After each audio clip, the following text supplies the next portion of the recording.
Welcome to our channel মুনমুনের classroom. আমরা করছি নিটের 34 বছর শেষ 34 বছরে যে কোশ্চেনগুলো এসছে কেমিস্ট্রির তার সমাধান। আমরা করছি দোবন, আজ পঞ্চম পার্ট। প্রথম কোশ্চেনে কী বলেছে? ইফ 0.15 গ্রাম অফ সলিউট, যদি 0.15 গ্রাম দ্রাব ডিজলভ থাকে in 15 gram of solvent, it's boiled at a temperature higher by 0.216 degrees centigrade than that of pure solvent, বিশুদ্ধ জলের থেকে, the molecular weight of the substance, the weight of the substance molar elevation কনস্ট্যান্টটা বলে দিয়েছে 2.16।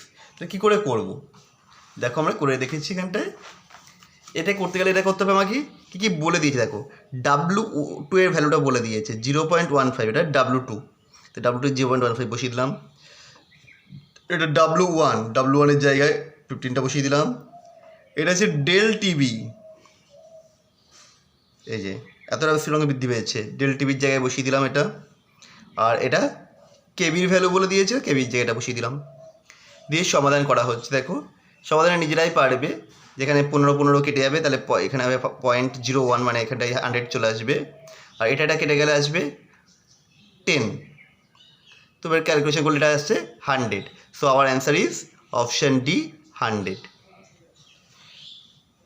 পরের question, a 5% solution of কেন sugar, একটা 5% দ্রবণ চিনির মলিকুলার ওয়েট বলে দিয়েছে 342, is isotonic with 1% solution of substance x, এক্সের 1% হাতে আইসোটনিক, তাহলে মলিকুলার ওয়েট অফ এক্স বের করতে হবে। তাহলে কখন সমান হয়? যখন দুজনার মোলার গাঢ়ত্ব সেম হয়, C1 = C2 হবে। কারণ কি, পাই ইকুয়াল টু CRT, RT দুপাশে কেটে যাচ্ছে, পাই1 = C1 RT, পাই2 = C2 RT, RT কেটে গেল, তাহলে C1 = C2। তাহলে মোলার গাঢ়ত্ব কীভাবে বের করবো না, 5/342, সেটা 1/m2, ক্যালকুলেশন করা হলো 68.5। So our answer is option C, 68.4, C, 68.4। পরের question, the vapor pressure of a solvent decreased by 10 mm, that means P0 minus P = 10 in 2 columns of mercury when a non-volatile solute was added to the solvent, যখন দ্রাব যোগ করি তখন এটা কমেছিল। the mole fraction of the solute in the solution is 0.2. What should be the mole fraction of solvent if decrease the vapor pressure is to be 20 mm Hg? বলছে একটা যখন সলিউটের গাঢ়ত্বটা ছিল হচ্ছে 0.2, তখন বাষ্পচাপ কমেছিল হচ্ছে, অবনমন হয়েছিল 10 mm Hg। তাহলে বাষ্পের অবনমন যদি 20 mm Hg হয়, তাহলে সেক্ষেত্রে দ্রাবকের মোল ভগ্নাংশ কত হবে? এটা দ্রাবের বলে দিয়েছে, আমি জানতে চাই দ্রাবকের মোল ভগ্নাংশ যখন 20 হবে। তাহলে প্রথমে আমি দেখো ক্যালকুলেশনটা এইভাবে করলাম, P0 - P by P0 = x2। তো এখান থেকে আমি P0 - P এর ভ্যালুটা জানি, x2 ভ্যালুটা জানি, বসিয়ে আমি P0 ভ্যালুটা মানে বিশুদ্ধ দ্রাবকের বাষ্পচাপ বের করলাম 50। তাহলে এখন এটা কি বলে দিয়েছে? এটার ভ্যালু বলে দিয়েছে 20, বাষ্প অবনমন হচ্ছে এখন 20, আর P0টা তো আমি পেয়ে গেছি 50। তাহলে সলভ করলাম 0.4 x2, মানে দ্রাবের মোল ভগ্নাংশ পেলাম 0.4। আমি জানতে চাই দ্রাবকের মোল ভগ্নাংশ, তাহলে 1 থেকে বিয়োগ করে দিলাম, that means 0.6। So our answer is option B, 0.6। আমাদের ভিডিও তোমাদের কেমন লাগছে অবশ্যই জানাবে।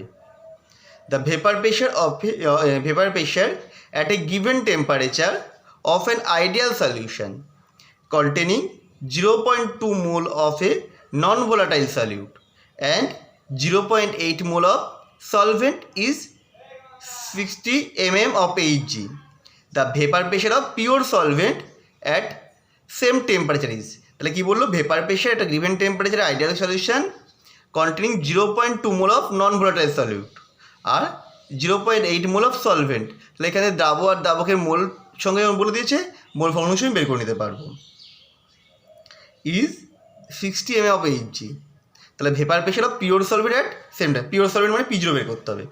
ফর্মুলা দেখো আমরা কী করে ফেলেছি, P equal to x1 P0, এটাও রাউন্ডস যুক্ত। তাহলে এখানে P এর ভ্যালু কত বলে দিয়েছে, দ্রবণের চাপ বাষ্প 60, x1 দাবকের মোল ভর, দাবকের কত ছিল 0.8 বাই 0.8 প্লাস 0.2 ইন্টু P0। এবার আমরা ক্যালকুলেশন করছি, তাহলে P0 ইকুয়াল টু কী হবে, এইটা যোগগুলো আসছে 1টা উপরে উঠে গেল, মানে 0.10 আসছে, 0.10 60 ইন্টু 0.10 বাই 0.8, বা পয়েন্ট তুলে দিলাম, 0.10 না 1.0 এসেছিলো যোগ করলে, তাহলে এটা পয়েন্ট তুলে দিলে আসছে 10। তাহলে এবার কাটাকাটি করা হলো, দেখো 4 দিয়ে করা হলো, 4 15 60, 4 দুগুণে 8, 2কে 10 দিয়ে কাটলে 5, তাহলে 5 15 75। So our answer is option C 75। তো যত সহজে শর্টকাটে ক্যালকুলেশন করা সম্ভব সেইভাবেই করবে। পরেরটা, vapour pressure of benzene at 30 degree centigrade is এত, মানে P0 বলে দিল। 15 gram of solute, non volatile solute মানে W2 বলে দিল, is dissolve in 250 gram benzene মানে W1টা বলে দিল। It's pure vapour pressure decreases 120.2, তার মানে এটা এটাও বলে দিল, P0 ভ্যালুটাও বলে দিল, এটা ছিল P0, এটা P এর ভ্যালু বলে দিল। The molecular weight the solute, মানে আমাকে M2 বের করতে হবে। তাহলে আমাদের ফর্মুলা কি, M2 equal to W2 into M1 by W1 into P0 by P0 minus P। ভ্যালুগুলো সব পুট করে দিয়েছি, দেখো কাটাকাটি করলে আসছে 356.2। So our answer is 356.2, option A.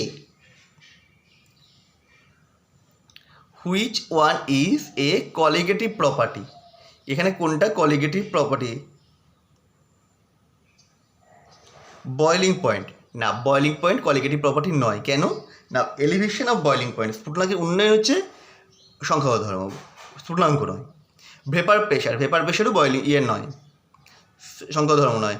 Vapour প্রেশারের ডিপ্রেশন মানে আপেক্ষিক অবনমন, রিলেটিভ ডিপ্রেশনটাই হচ্ছে কলিগেটিভ প্রপার্টি।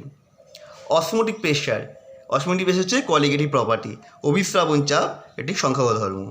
আর আছে freezing point, depression of freezing point মানে হিমাঙ্কের অবনমনটা ছিল কলিগেটিভ প্রপার্টি, হিমাঙ্কটা নয়। So our answer is C. তারপরে blood cell retain their normal shape in the solution which are, কোন দ্রবণে ব্লাড সেলগুলো নর্মাল কন্ডিশনে থাকবে, সেটা সংকুচিত হবে না, প্রসারিত হবে না, এটা হচ্ছে আইসোটোনিক টু ব্লাড হবে, option B.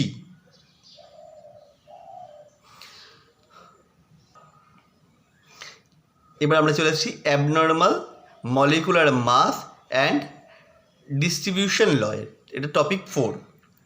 The van't of factor I for a dilute aqueous solution of strong electrolyte beryllium hydroxide, মানে BaOH2, এইটার জন্য আমাকে ভ্যান্ট অফ ফ্যাক্টর আয়ের ভ্যালু বের করতে হবে। দেখো এখানে কটা আয়ন রয়েছে, একটা Ba2+ আর দুটো OH-, তো টোটাল হচ্ছে কত, 3, অপশান ডি।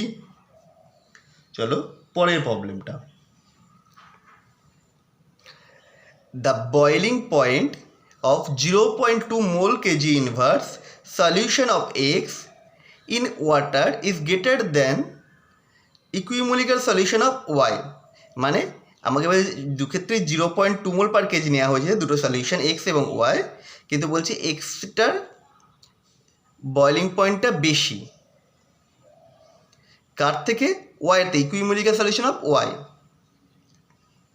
তাহলে এখানে কোন স্টেটমেন্টটা ঠিক, দেখো যেহেতু এক্সের বেশি তার মানে এক্স দ্রবণে বিয়োজিত হয়েছে কিন্তু ওয়াই বিয়োজিত হয়নি, তাহলে X undergoes dissociation in water, এইটা হবে, but Y not unchanged. So আমাদের অপশান হবে এ, এক্স জলীয় দ্রবণে বিয়োজিত হয়েছে বলে তো ইকুইমরিকা থাকা সত্ত্বেও এক্সের স্ফুটনাঙ্কটা বেশি হয়েছে। প্রথমগুলো মিলে গেলে বাকিটা দেখলাম না। Which one of the following electrolyte has the same value of vector factor I of Al2SO4 whole 3। আচ্ছা যেমন 100% আয়োনাইজড। দেখো এখানে Al কটা হচ্ছে দুটো, SO4 করে তিনটে, তাহলে টোটাল হচ্ছে ভেক্টর ফ্যাক্টর আই ভ্যালু কত হচ্ছে 2+3 দ্যাট ইজ ইকুয়াল টু 5। তাহলে কোনটাই 5 হচ্ছে? দেখো এটাই হচ্ছে 2 আর একে 3, এটা 3 আর একে 4, এটা হচ্ছে 1 আর 3 4, এটা দেখো 4 আর একে 5। সো অপশান ইজ ডি, 4টে K+ আর একটা বড় জটিল আয়ন। তো আমাদের ভিডিওগুলো তোমরা দেখতে থাকো, আশা করে দেখে তোমরা অবশ্যই ইন্টে কমন পাবে। আবার দেখা হবে নেক্সট ভিডিওতে।